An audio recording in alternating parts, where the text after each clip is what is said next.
Hi and welcome to this podcast today with me, Geeta Joshi. I'm here with Sarah Needham. Welcome, Sarah. Hello.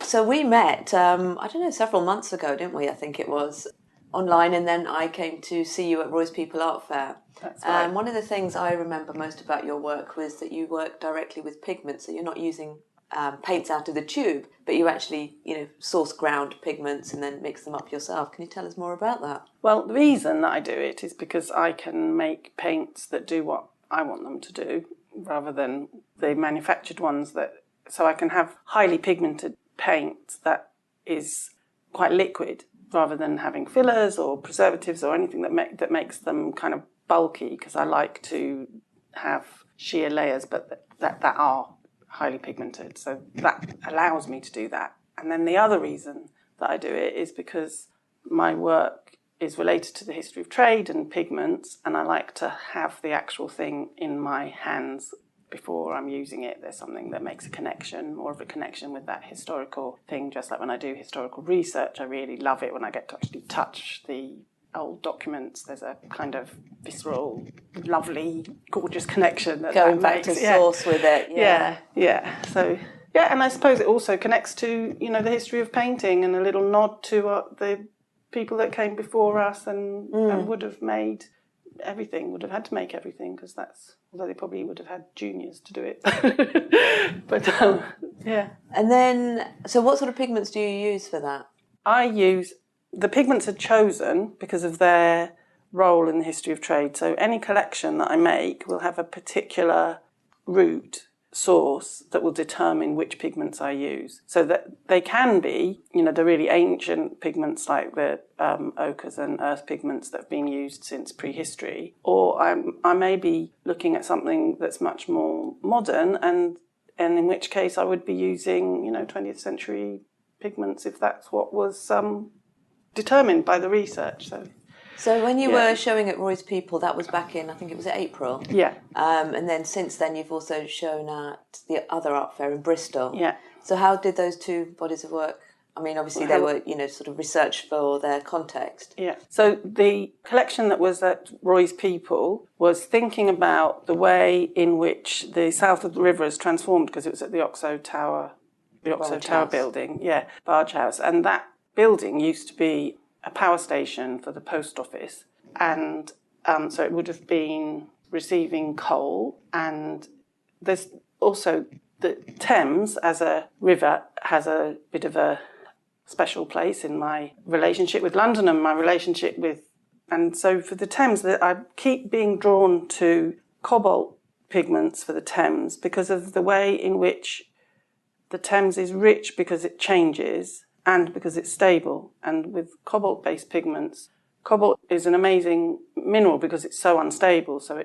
you actually get a lot of different colours from cobalt-based pigments because it bonds with a lot of different elements. So that's kind of the change and the instability, but they're very permanent pigments, which is the stability. So for me, the Thames and cobalt-based pigments and chromium green, because that was a Turner pigment, but those are the Thames. So that's where those come from. And then there were a lot of ochres in those pieces as well. And ochres for me are the human, because people have used ochres to mark make since we have any kind of evidence for, which is prehistoric. And cave paintings and things. And that's just, that's an amazing thing. So that was what the pigments were there.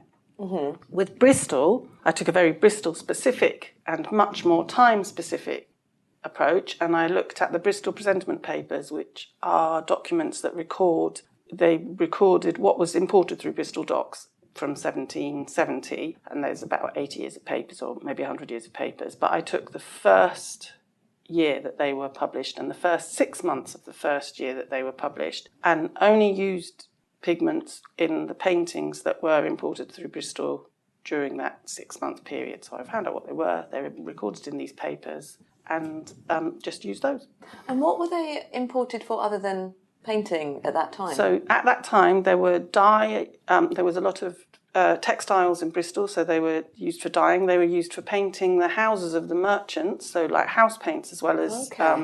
Bristol also had, very early on, had 2 colour men, the mixers of paint, the commercial mixers of paint, and apart from London, most places didn't at that period. So Bristol was kind of early on in having its colourment. So there must have been a reasonable demand from artists in that region to have had that. Chemists used pigments as well. So they would have gone into the chemists' shops, and there was a big ceramics. Well, there were ceramicists and glass makers. So then the pigments would have been transported around the UK for the different industries where this manufacture? Yeah, they would, because they'd have been taken out of Bristol into the local centres from there.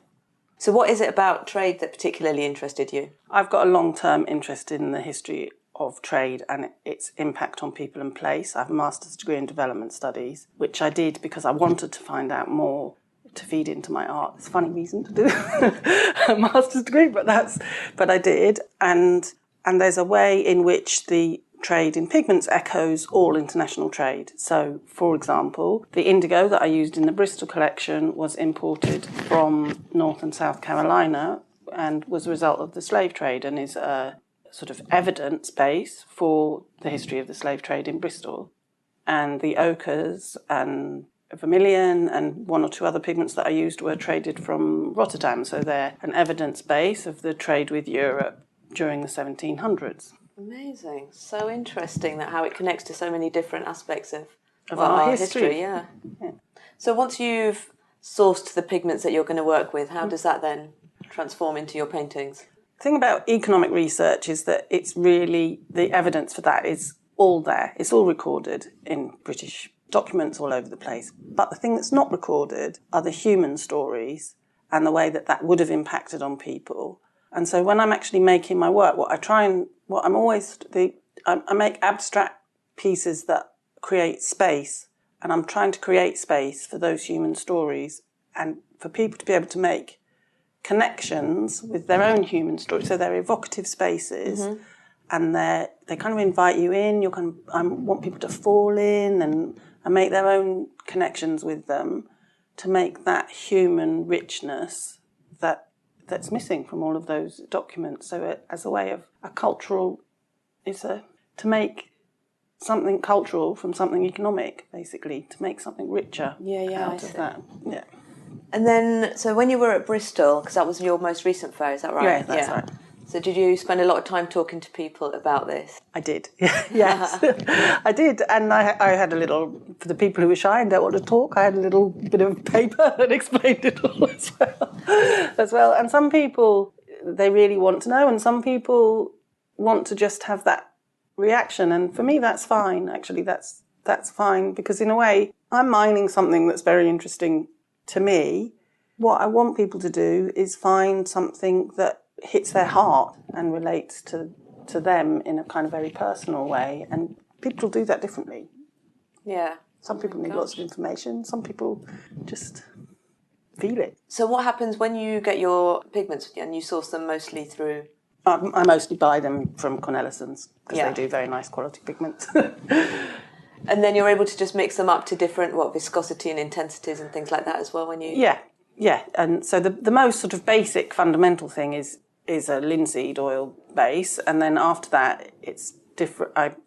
You add different things, and I use a combination of traditional things and modern ready mixed oil painting media, because someone else can do that job for me. I use a combination of those things, and I play with how matte they are, how gloss they are. I play with how intense the coloration is or how loose it is, and I don't mix colour.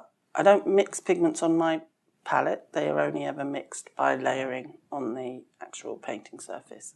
So I make one paint at a time and use all of that paint that I've made. Sometimes there's some wastage, and then I'll make another paint. So I don't have a traditional palette which has lots of blobs of colour.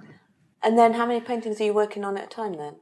I can be working on several at a time, partly because there's this waiting that's got to go on between waiting for things to dry, so that, because depending on how wet the layer is below is how much it will mix or how much it will sit one surface on another. So I'll usually have maybe 3 or 4 paintings on the go at any one time, sometimes more. And I'm building a new studio in my back garden. Amazing, well done. Thank you. And then I will have more space, so I'll be able to work both bigger and maybe have more pieces going at once because my studio at the moment is very small. Great. So you were telling me earlier that Bristol, the other art fair there, was really good for you. Yeah. And you got some work off the back of that. I mean, you sold work, is that right? And then you've had sort of subsequent interest as well. Yeah. So I sold 3 pieces while I was there, and I've sold another one since I was there from that collection. The biggest one has sold, which is kind of nice. and then I've also got some interest, I've quoted for a commission, so we'll see if that comes through. If it does, that will be very nice indeed. And then and on the back of that, has that given you momentum to do other art fairs or other exhibitions and things like that? Well, yes, it has. So it's made me feel like more confident, really, to take a bit more of a risk and invest a bit more money in other art fairs. So I've got 2 applications which I'm waiting to hear from. Mm-hmm. I've got Roy's People coming up, which is a sure thing. And yeah, so I could have a potentially extremely busy autumn, which would be great. So that's great though, but you've been using this, the summer is generally quiet, isn't it, anyway, in the art world? The sort of season runs from September through to the art year runs from about September through to June, I guess.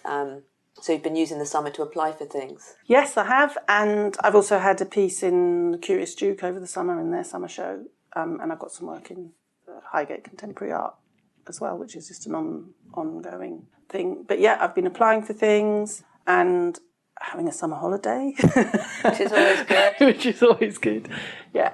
So yeah. But it's really interesting that you've applied for multiple things, because particularly when you were saying that you've applied for art fairs, which I know, a couple you're still waiting on. Yeah. But that idea of investing in yourself, because, what we were saying before is that the first part of this year has really sort of built your confidence, and it's really validated a lot of the work you're doing, essentially through sales. I guess that's one of the key things. It's the interest you've had, that you're prepared to sort of not only wait for a gallery to take you on, which I'm sure will happen soon enough, but also, sort of selling directly and taking your work out to more audiences. Yeah. So, one of the things that did happen is 2 galleries did take me on this year, so that was great. It's actually building a peer group of people, a peer group of artists that I would say for me, over the last year, that's probably been the most important thing, because we have shared and supported each other and, encouraged each other through the no's and celebrated each other through the yeses. And it's been absolutely fantastic and key to me to kind of really feel part of that world rather than a little fish swimming in a big pond. That's so cool. Is that also because are you self-trained? No, I did. I went to college, but a long time ago. And then when I first came out of college, I was showing in sort of in non-traditional places. And then I was working as a teacher, and I was just working so much that the art, I was making work, but not really showing it. And then I had kids, and everything went to pot when I had kids, to be honest. And so the last few years have been when I've really gone, okay, this is the thing you've always wanted to do. So now you do it, and you don't do anything else.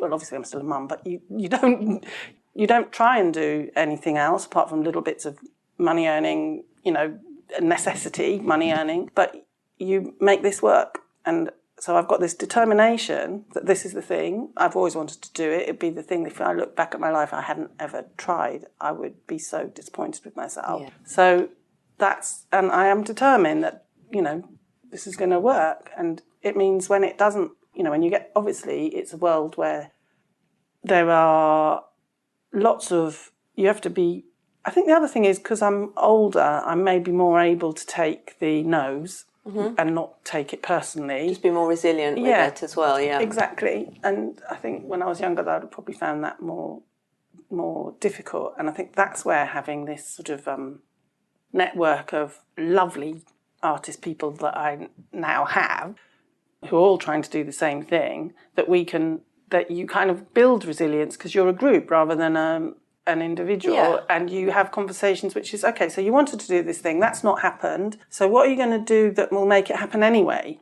And that's more just resourceful brilliant. In that way. Yeah. Which I think is brilliant. Where did you build this peer group? Is it through people you've met online, or is it through the fairs that you've taken part in, or other places? There's a little bit of online, but I prefer real Of course. human contact. So there is a bit of online. And then Roy's People, which was I went to the first Roy's People, and they really, I mean, I do have other artist friends that I've had for a long time, so it's not only that. But through Roy's People, I met a group of people who were all trying to do just what I was trying to do at the same time that I'm trying to do it. And Roy's People was set up in a way that made it very friendly. That they're very friendly. They created a very friendly atmosphere deliberately, and it meant that artist networking between each other was really strong. And that's really where the group that I'm talking about now, where we go, so this hasn't happened and what we're going to do, that's where that came from, really, there. So that's very lovely. So the next 6 to 12 months, what have you got lined up or what's going on? So I'll have my studio, hopefully mid-September, and so I can work on some bigger pieces, which is very exciting. And how big is bigger? Well, 3 metres. Oh, brilliant. Or so, because I really want to make some really big. I love working big, but I've been constrained by the length of my studio wall. Of course. So that will be really lovely to have that sort of space to do that. So I've got this project, which I'm just at the early stages of researching, and I'm looking at captured ships in the sort of 1700s that were licensed to be captured. The privateers had a license from the Navy to capture these ships, which is something that we don't really recognise. We kind of think of it as piracy. Well, there was piracy, but there was also, which is why there are these documents, because they're documents that record what was in the ships, and then the tax was paid to the Admiralty. So it's quite incredible. Yeah. And it's one of those things where you have, I grew up in the southwest of England where you have all these stories about pirates and smuggling, and I think probably that's partly where this sort of interest comes from. Yeah. And then, but they're very romantic, those stories, as they're told to children. And actually the reality of them was not romantic at all. It was very violent and very, the reason that there are a lot of tragic folk songs around the seaside is because a lot of people died and they were tangled up in this conflict over trade. And I think the potential for conflict over trade is currently being underplayed. And that's partly why it resonates with me, with the whole current situation that Britain's in. So that's sort of I think that's also partly, so most of the things that I look at, they have a historical basis, but they have a resonance in the present.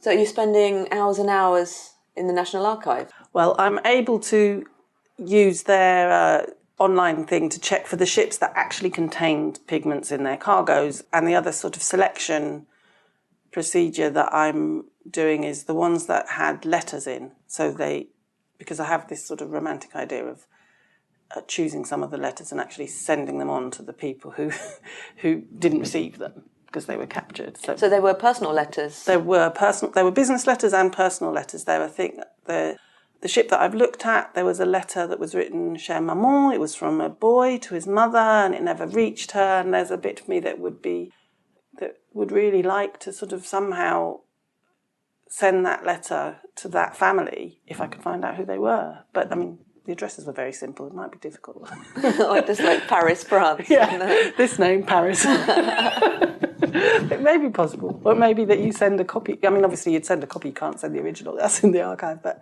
so you're able to do a lot of that research online, basically, while the paint's drying? No, I don't do it that way. I separate them out because I like to go into the National Archive. It's not very far from, it's in London, so it's not very far from me. And I love the smell of the paper and the feel of the paper and the handwriting. And the handwriting, because it's obviously all written in this beautiful script, that really gives you a connection with the people, really feels human to do that. So I like to do that in itself. So I'll have like a day when I'll go in, and that's what I'll have, a probably half day of working from home to select what I want to look at when I'm there, and then I'll go for a full day and sit in the archive, and that's what I do.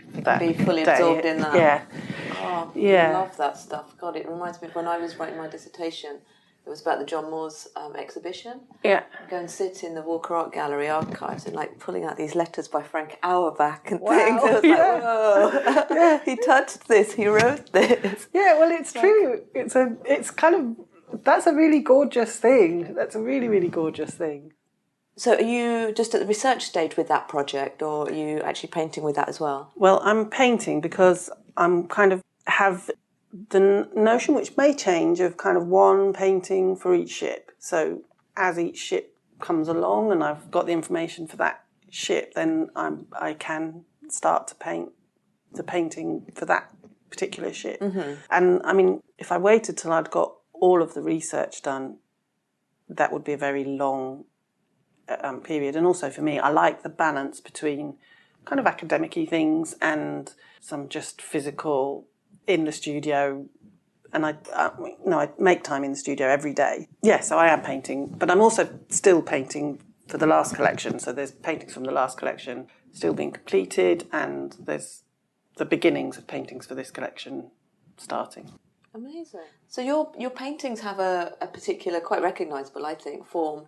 How do you describe that? So I'm always playing with creating space, and that's what informs them. So they're abstract, but they're spatial. So you should have this ability to fall in. That's what I'm aiming at. And at different times I do that slightly differently. So sometimes I borrow from landscape, so I might have a horizon-y kind of thing going on, and sometimes it's more tonal, but it's always to create a three-dimensional space on a two-dimensional surface. And then the other thing is colour, just the balance of colour. I want the colours are resonant with their meaning, but they also have to be beautiful. How long does a painting typically take for you then? Obviously you're working over it over days, or is it weeks and months? Do you go back to older canvases? Paintings take about 3 months because there are some things that can't be done until the oil paint has been dried for 3 months. So that's their life in the studio. It's always going to be 3 months or a little bit longer. And Sarah, where can people find you online? Okay, so my website is www.sarahneedhamartist.co.uk. On Instagram, I'm at Sarah Needham 1965, and that's Sarah with an H. Brilliant. Thanks so much for coming on the podcast. It's been lovely talking to you. Thank you very much.